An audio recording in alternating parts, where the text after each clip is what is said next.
want to welcome to another edition of Yacht Crew Vlogs right here on Yachting International Radio. My name is Ria. I am your host, and I'm very pleased to welcome my next guest, Cherise Reedman. She is the founder of Yacht Pearls of Wisdom. How are you? I'm good. It's really nice to see you again. Long time no speak.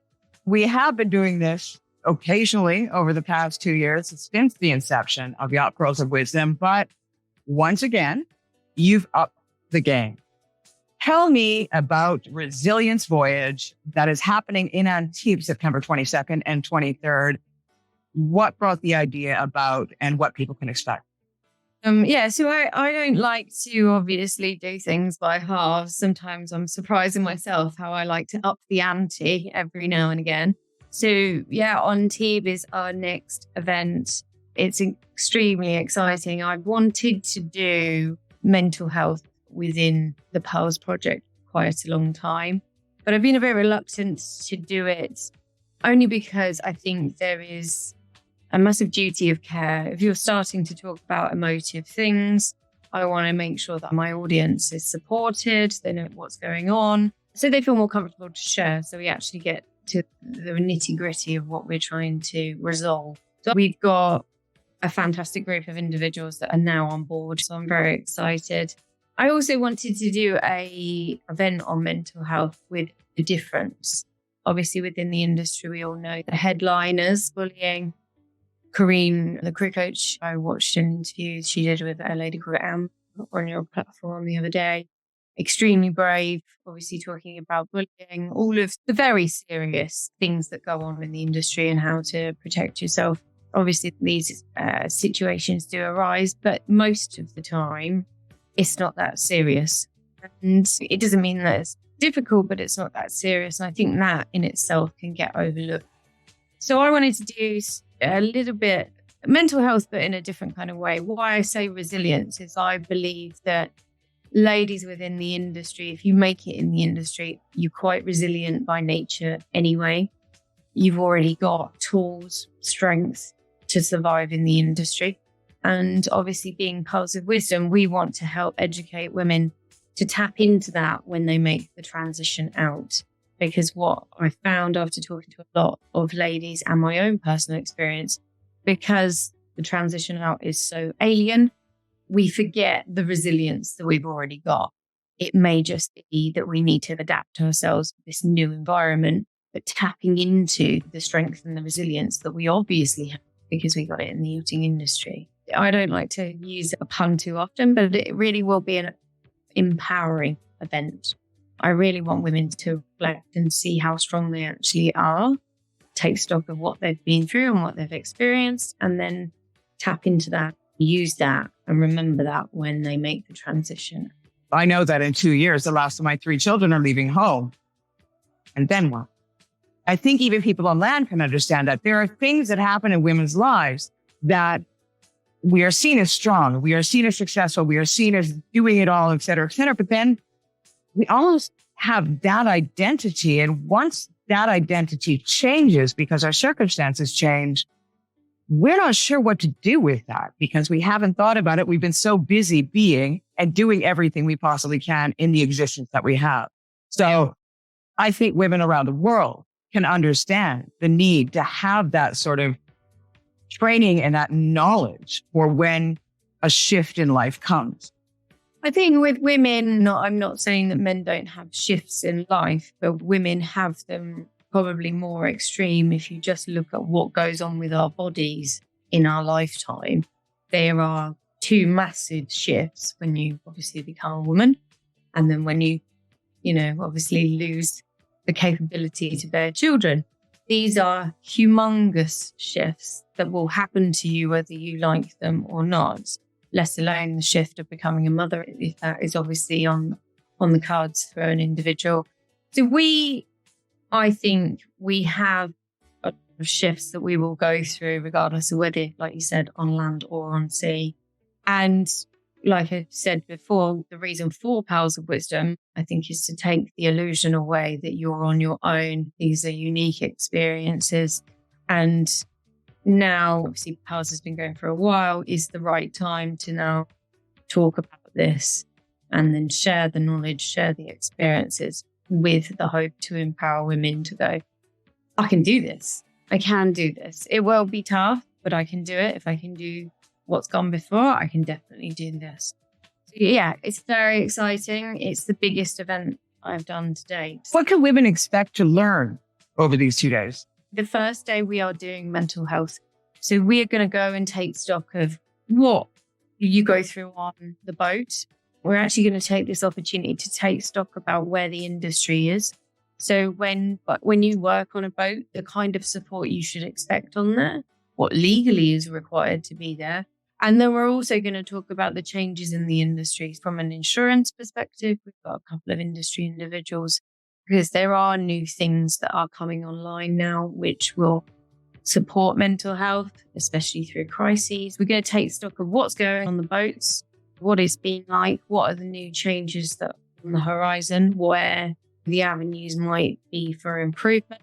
We'll be doing a panel discussion with a range of industry individuals that will be live streamed throughout the industry, which is the first for Pearls of Wisdom. So if people can't be there on the day, they will be able to tune in and see the discussion. And if they want to, they can actually participate. We can facilitate that, which is extremely exciting / terrifying, because obviously I talked about my technical capabilities many times. We've got some incredibly inspiring women really trying to hone in on the skills that you can develop that you might already have, whether it's changing perspective, whether it is doing extra courses and stuff, and how to tweak those for your exit, or just make sure that you remember them. The first day is very exciting.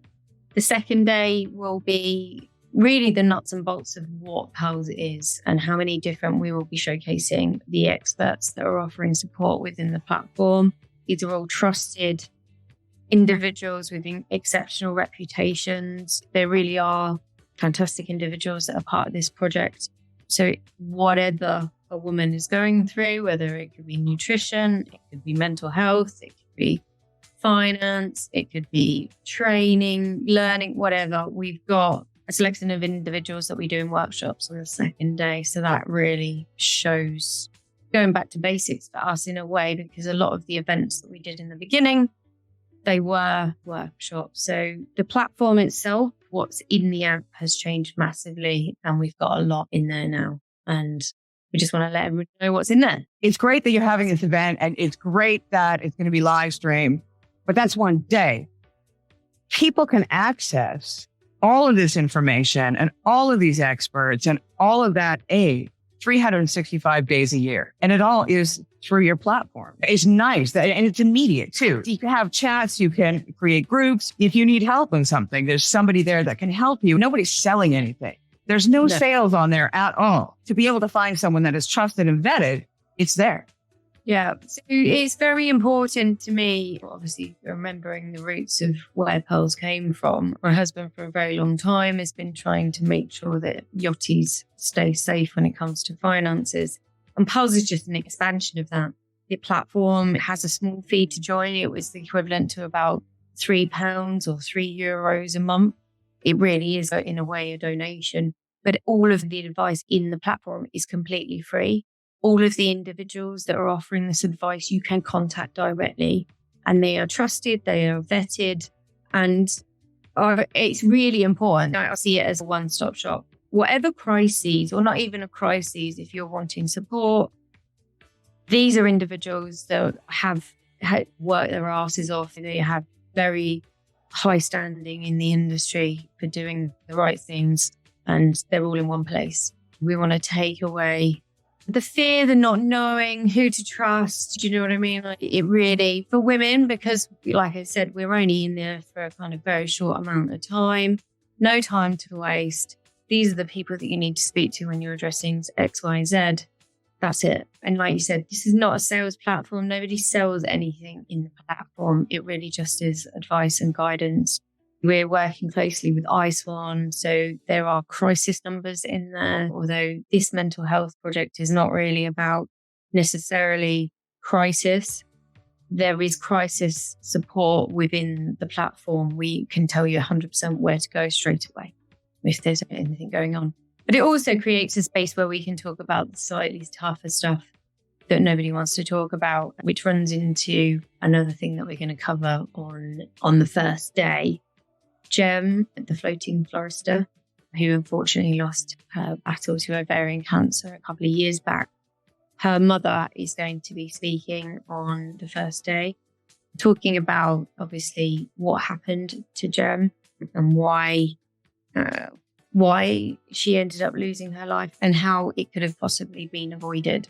That's going to be an emotional chapter that we're going to cover, because Pearls, in a lot of respects, wouldn't have existed in its current form without that situation. Gem's funeral was actually the day of the first Pearls of Wisdom event. And one of the reasons for me personally why I got so passionate about trying to change women's experiences in the industry, there are things that could have maybe prevented her from dying that she just didn't know existed. And I want to rectify that. I don't want it to happen. So Jane, she's going to come down to Antibes and tell her story, which will be fabulous. And we're going to release a campaign to make sure that no women ever misses a smear test ever again whilst they're working on board. We're quite excited about that. And in this case, it's a matter of life and death. It's not just a matter of how we transition. It is a matter of life and death, period. Yeah, it is one of those things that women on land probably take for granted. It's not a big deal to go to your surgery and have your 3-year checkup. But when you're on board and you're caught up in traveling and stuff like that, and shit, oh my God, 5 years has gone past. I haven't kept up to date with it.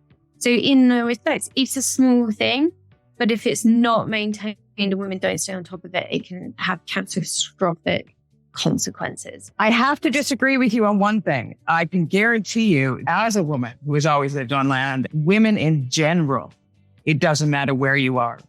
They are usually the ones that put themselves last, their health last. I think it's a message for women around the world. You need to take, it's like being in an airplane, you know, when you're going to, what do they say? You put your mask on first for the oxygen before you can help anybody else. Yeah. And this is a shame. It is the same. Nobody loves it. We won't go into the detail of what happens when you go and get this stuff done. It's horrible. We hate it. And I think also there is a reluctance to go to another country. You wait until you can go home. And that situation, obviously, getting back from the boat, if the test come back, like it can turn into an absolute nightmare. So part of this campaign that we're going to do will be a list of places. This actually was started by Gemma, the yacht stew, obviously great friend of Gem's. She started the gynae database list. So wherever a woman is, if it's due, they can get it done. It's a trusted place. Loads of other girls have been there. Let's take that hesitancy away. Just get it done. And then you get on with having a fantastic career at sea. The idea that there is a list and they don't have to tell anybody. They don't have to ask anybody. They can just look at that list, find that person and say, I'm going to the doctors. The thing is, like I said, there's a few factors that are probably making it worse, which is you're in a different country. You want to wait until you go home. Obviously, that could add 6 months, could add a year, maybe 2 before that opportunity then arises that you're at home. It's not something that you're ever excited about doing and want to do. One of the things with the campaign that we really are going to try to do is kind of educate the boats a little bit as well. Captains really need to understand that women need to have the opportunity to do this, but it doesn't need to be mid-boss trip. It doesn't need to be in the depths of August. They just need to be a better understanding that these are just part of everyday life of what women have to go through, and to just be understanding that we need to be able to do that. And if a woman does have a irregular result, that the boat needs to just let them go and get that sorted with no worries about losing their job. They need a bit of support that way. So it's touch wood for most women. It's no big deal. You just stay on top of it. Happy days. But if it does needs to be investigated, it needs to be dealt with. And the women shouldn't be afraid that they're going to lose their job because they need to get checked out. If so, yeah, taking away some of the illusion of that. And let me ask you, Cherise, if people are interested in sponsoring any future events, Is that possible? Of course. We are really happy to work with anybody that believes in what we're trying to achieve. All of our contributors, all of our experts, they're just giving their advice for free within the platform. So if they can't give any expert advice, say for instance, but they just believe passionately in the project, there's lots of things that they could do to help us out to just make sure that these events happen. And obviously that the content that helps women just keeps coming in, and we can cover more and more issues. They could just get a hold of you via the email or the website. Yeah. And for those people that are interested in the support that Pearls of Wisdom offers, again, they can just go to the website and simply sign up on the website. I can't stress this enough. It's £45. I think that works out to be €47, but that is it for a whole entire year. It works out to be £3 a month. But you will have all of the information for anything that could possibly go wrong for you as a woman on, off the boat, at your fingertips. And also you'll have stories from women that have left. We've got connections with incredible motivational speakers. It's all there. And the plan is that it will just be a staple part of what women have on their phone during and after the industry. That support is constantly there. You are not on your own. We will make sure to provide all of the information below this interview when it airs. If you are somebody who is interested in supporting this, or if you indeed are someone yourself who would really like to become involved and enjoy the support that this group of women, ever-growing group of women, can offer you. Thank you, Cherise, for your time. I appreciate it. Thank you, Ria. This has been Cherise Reedman with Yacht Pearls of Wisdom. My name is Ria. I have been your host. We'll see you again next time.